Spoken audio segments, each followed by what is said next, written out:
Nah, di video kali ini ya insya Allah saya Didik Arwinsa pengen berbagi tentang kesalahan-kesalahan yang sering terjadi yang harus teman-teman hindari saat umroh. Ya, seperti apa videonya? Mudah-mudahan teman-teman bisa menonton ini sampai selesai dan mendapatkan banyak sekali ilmu yang bermanfaat.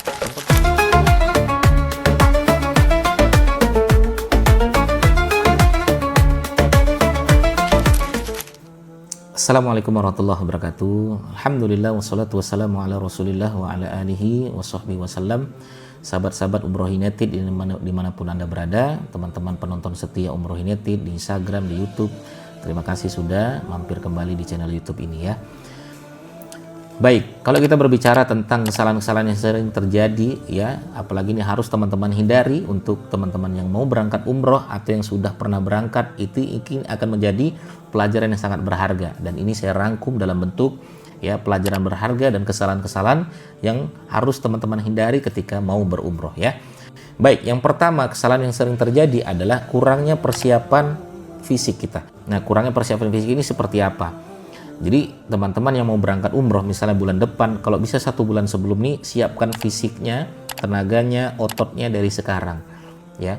Mas, saya tuh berangkat insya Allah bulan depan. Nah, mumpung bulan depan masih 1 bulan lagi, latihan fisik. Latihan fisiknya seperti apa? Ya jalan-jalan ya, mulai sekarang coba jalan, latihan jalan, perkuat otot kaki kita terbiasa jalan, terbiasa lari-lari kecil dan lain sebagainya. Agar apa? Agar kita tidak kaget. Karena di Indonesia budaya jalan itu emang kurang ya teman-teman ya, makanya harus dibiasakan untuk jalan ya. Jangan sampai ini sering terjadi ya, kita beberapa jamaah kita, teman-teman kita ketika umroh kaget dia karena nggak pernah jalan ya, nggak pernah jalan pada saat tawaf, kecapean, sa'i sudah mulai pegal dan lain sebagainya ya, kemudian dia tidak ada tenaga lagi untuk bisa melakukan umroh, dan ini sangat disayangkan teman-teman sekalian. Makanya kesalahan yang sering terjadi hampir semua ya, itu adalah kurangnya mempersiapkan fisiknya. Maka siapkan fisiknya dulu. Kenapa ya Mas Didik? Kita emang harus mempersiapkan fisik seperti itu? Iya. Kenapa? Karena dari hotel ke Masjidil Haram aja, kalau teman-teman walaupun dekat nih ya, kelihatannya dekat, tapi itu sebenarnya jauh teman-teman sekalian. Cukup jauh kalau menurut saya. Apalagi kalau teman-teman dari shuttle bis ya, dari hotel mungkin naik bis, tapi dari tempat turunnya dari shuttle bis itu masih jauh lagi teman-teman. Jalan itu sekitar 4 menit ya, jalan sekitar 4 menit, dan itu kalau dihitung ya lumayan lah ya, lumayan. Apalagi tawaf itu walaupun lingkaran kecil itu ya sekitar 150 meter, tapi kalau lingkaran besarnya ya bisa 300 meter dan lain sebagainya, bahkan lebih gitu kan. Kali 7 ya bisa 2 kilo sendiri gitu. Sa'i itu dari Safa Marwah ya itu sekitar 350 meter gitu, kali 7 kali ya sekitar ya lumayan gitu kan. Itu kalau bisa, kalau kita agak lambat, agak zigzag ya lebih lagi gitu ya. Kalau dihitung-hitung ya bisa 7 kilo, 8 kilo ya ibadah umroh kita. Makanya yang belum terbiasa pasti kaki itu gemeteran tuh. Makanya siapkan fisik kita dengan baik. Nah, ini yang sering terjadi adalah kurangnya mempersiapkan fisik. Itu yang pertama. Yang kedua, kurangnya teman-teman belajar tentang bagaimana umroh itu sebenarnya. Ini persiapan yang harus teman-teman siapkan. Dan ini yang sering terjadi. Kesalahan-kesalahan yang sering terjadi adalah kurangnya belajar ibadah umroh itu seperti apa. Kenapa? Karena fisik udah oke, anggaplah fisik sudah oke. Sekarang yang kedua adalah yang sering terjadi, banyak orang tidak paham sebenarnya rukun umroh, ya syarat-syarat umroh seperti apa. Nah, teman-teman harus belajar lagi sebelum berangkat.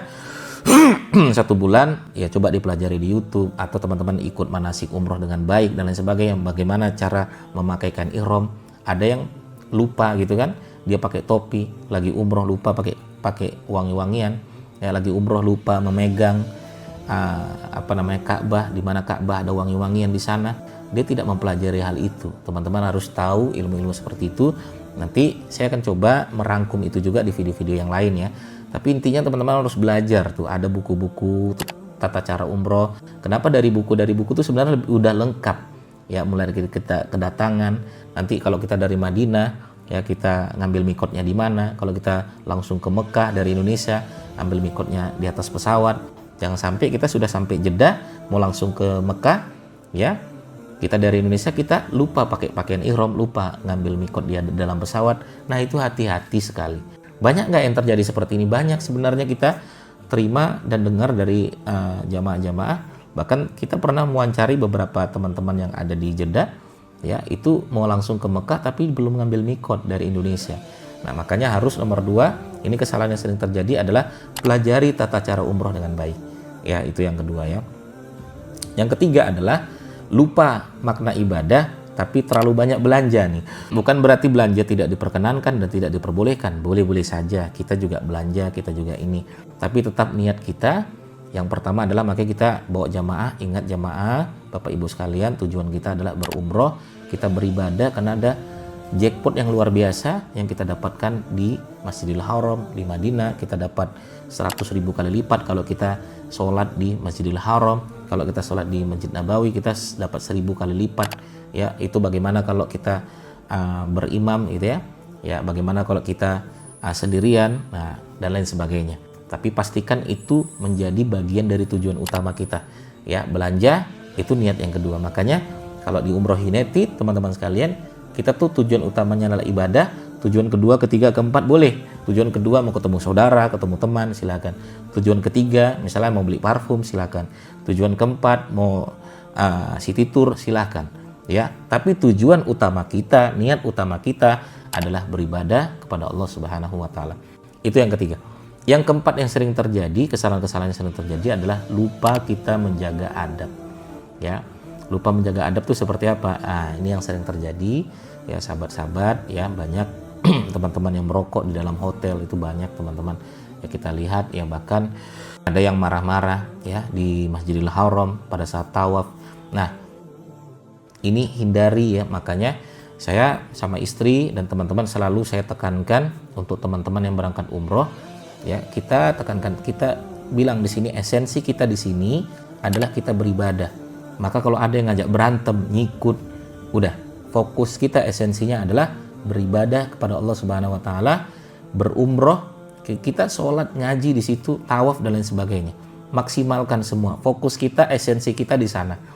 Jadi kalau misalnya ada keterlambatan teman-teman ya, kalau yang travel ya, tiba-tiba teman kita malah hilang, kita harusnya ngumpul jam 6:30, tahu-tahu kita teman-teman ada yang nyampe jam 8, terus kita marah, tahan marah kita. Saran saya teman-teman, kalau terus kita berprasangka buruk dengan teman-teman kita, pada saat tawaf kita disikut orang kita marah, kita ditendang orang kita marah ya. Ada teman-teman jamaah yang suaranya agak keras, terus kita merasa terganggu ya.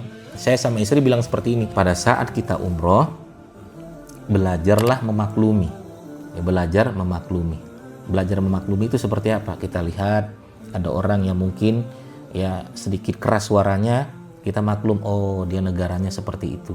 Ada orang ya pas lagi ngangkat tangan seperti ini ya, kemudian ya bajunya turun ke bawah. Saran saya tahan semua, tahan ya. Jangan kita berprasangka buruk, kok begini ya orang-orang, jangan begitu. Pada saat kita sholat di samping ada orang samping kita, sholatnya tiba-tiba tangan seperti ini, tiba-tiba dia diam, tiba-tiba dia sholatnya berbeda dengan kita dan lain sebagainya. Tahan teman-teman, kita belajar lagi. Kita nanti bisa bahas di Indonesia atau bisa tanya mutawifnya, sehingga rasa ya prasangka kita hindari dulu ya. Pokoknya apapun itu ya, misalnya ada orang ngajak berantem jangan mau, ada orang ngajak debat jangan mau. Pokoknya emosi kita betul-betul kita tahan, prasangka kita tahan, pokoknya kita kalem ya. Ingat esensi kita. Karena banyak banget ya, ada orang yang emang sibuk ya, malah sibuk esensinya ke yang lain ya, esensi yang lain misalnya panas lah, ngantri lah ya, kepleset lah, banyak burungnya lah, kena tai burung, macam-macam semua dibahas sama dia. Dan sampai Indonesia padahal itu adalah umroh pertama dia. Sangat disayangkan kalau menurut saya. Maka esensinya harus benar ya. Ada yang ribut masalah tiket, ribut masalah ini, padahal dia umroh mandiri dan lain sebagainya ya. Nah, kalau teman-teman pengen difasilitasi dengan baik, coba nanti ya pakai travel yang betul-betul fasilitasnya besar, VVIP ya, atau privat. Nah, sehingga nanti jauh lebih baik gitu kan. Tapi tetap kita harus belajar bagaimana menjaga adab, menjaga prasangka kita ya terhadap diri kita ya, diri kita agar tidak macam-macam. Karena banyak nggak yang suami istri berantem? Banyak nggak anak yang berantem sama ibunya? Banyak Banyak nggak dia berantem sama orang-orang di, bukan berarti pukul-pukulan ya, bukan, tapi mengganggu emosi kita. Tahan, betul-betul tahan. Oke, begitu ya teman-teman sekalian. Mudah-mudahan ya kita bisa banyak belajar. Inilah yang sering terjadi, kesalahan-kesalahan. Ya, walaupun sebenarnya saya mau bahas yang lain kayak keuangan. Ya, hati-hati nih, kadang kita tidak bisa ya memanage keuangan dengan baik pada saat di Mekah dan di Madinah. Ya, sekali makan kita kena berapa, kita jajan di mana-mana, belum lagi kita nanti beli-beli yang seharusnya tidak kita beli dan lain sebagainya. Ya, mungkin kalau teman-teman yang istrinya jago untuk manage itu, aja istrinya bisa di manage dengan baik. Oke, itulah yang sering terjadi, kesalahan-kesalahan yang sering terjadi yang harus teman-teman hindari ketika teman-teman mau berumroh. Ya, terima kasih. Semoga bermanfaat. Bagi teman-teman yang bertanya, silakan langsung aja bertanya di kolom komentar kami. Assalamualaikum warahmatullahi wabarakatuh.